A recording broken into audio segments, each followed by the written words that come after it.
So in this video I want to talk about something that isn't pretty or nice or pleasant to think about or talk about, but it needs to be thought about and it needs to be talked about. So despite the feelings of other people, I'm going to, because it is that important.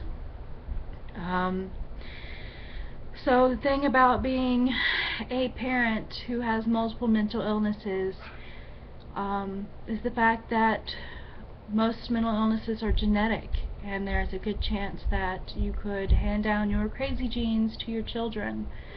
In my family, especially in my birth mother's family, there are a lot of people with mental illnesses, a lot of people with multiple mental illnesses.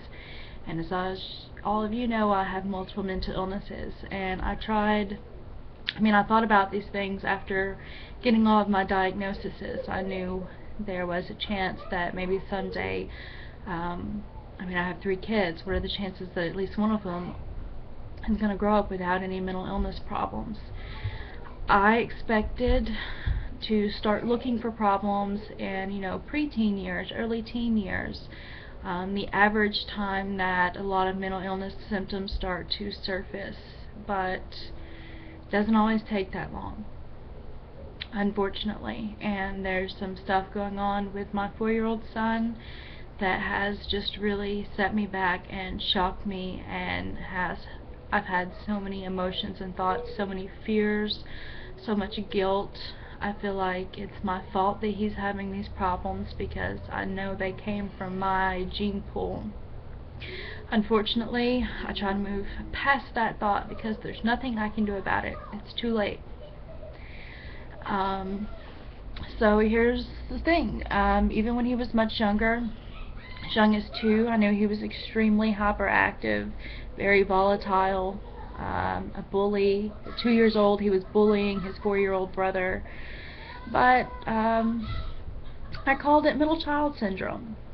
And then as his hyperactiveness continued to grow, I knew he had ADHD, but I didn't really feel like medicating children his age was really necessary. He's hyper. I can cope with that.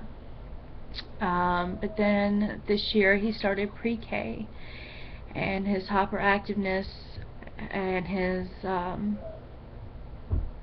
anger issues have just continued to get worse. He's become very violent. He feels no guilt, no empathy, no sympathy. He is very manipulative. He knows when to say I love you and you're a pretty princess and give you physical attention when he's done something wrong. He also is mature enough he knows what people expect him to say and how he's expected to respond to certain things, but through counseling, it has been determined that he doesn't have the emotions that a normal child his age should have. And I use the word normal very loosely. I want everyone to know that I don't technically believe in a norm. I guess the word, when I say normal, I mean average. He's not average. But rather than deny the fact that there's a problem, which I would love to do because then I wouldn't have to feel this guilt, I wouldn't have to be stressed out about it, I decided to be proactive. And he's been in counseling for a while, and now he is about to start medication. I really don't like the thought of medicating a 4-year-old child. It makes me very worried, very stressed out, but his doctor is hoping that the medication will slow him down enough that it will help him control his temper, and he can start to gain the emotional skills that a child his age should have. After he's been on his medication for a few weeks, we're going to start several different types of, I guess you would call therapy, several different workshops, empathy training, and impulse control skills. So at least now that we have a plan, I feel a certain sense of comfort from that. But I wanted to make this video because I wanted all of the bullheaded, stubborn people out there in the world to know that yes, children as young as 4. Some children younger than that can have symptoms of having a problem. And if those children are not treated correctly, then they will grow up to be in prison, because that is where my brother is right now. He is 23 years old and he is in prison for the 4th time, and that is not to mention the many times he has been in jail. He doesn't know how to function in the outside world. And maybe if he had had constant therapy and treatment in his very early childhood years, maybe he could have caught up to the emotional level that he should have been. And so that is the hope with my son, is that getting help now, treating him now, he'll be able to catch up. And if there is a technical mental illness going on, which he's far too young to diagnose at this age, but if there is, then maybe helping him gain these skills now will put him in more control of himself later. So please, especially if you have mental illness, keep an eye out for symptoms in your children. Don't live in denial just because it makes you feel more comfortable. Don't live in denial because you don't want people to see your children differently.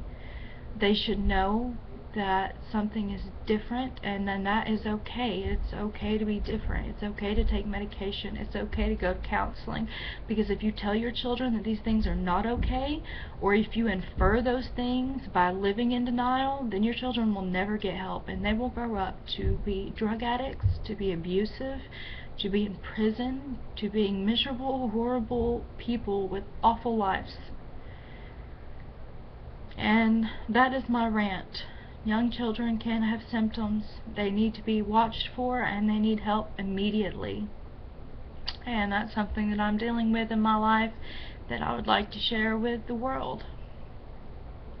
And certain people in the family don't think that it's okay to talk about because they are still in denial. But my son's doctor has been a doctor for many years. He's been a doctor probably as long as I've been alive, seen many children. And not only has the doctor seen the problem, but the school counselor, both of his teachers. I've seen the problems at home. My brother-in-law has seen the problems at home. And I'm doing the best that I can by getting him as much help as possible. And as mentally ill parents, that is something we need to be aware of and be vigilant about, is watching. And maybe you overwatch. Maybe you think there's a problem that's not there and you get them help, and worst case scenario, you find out there's nothing wrong with your child. He is perfectly average. That's great. But why risk seeing symptoms and not getting help when your child could be like my child and actually have a problem that the doctor does see and take very seriously? So that's what I have to say. Until next time, take your meds.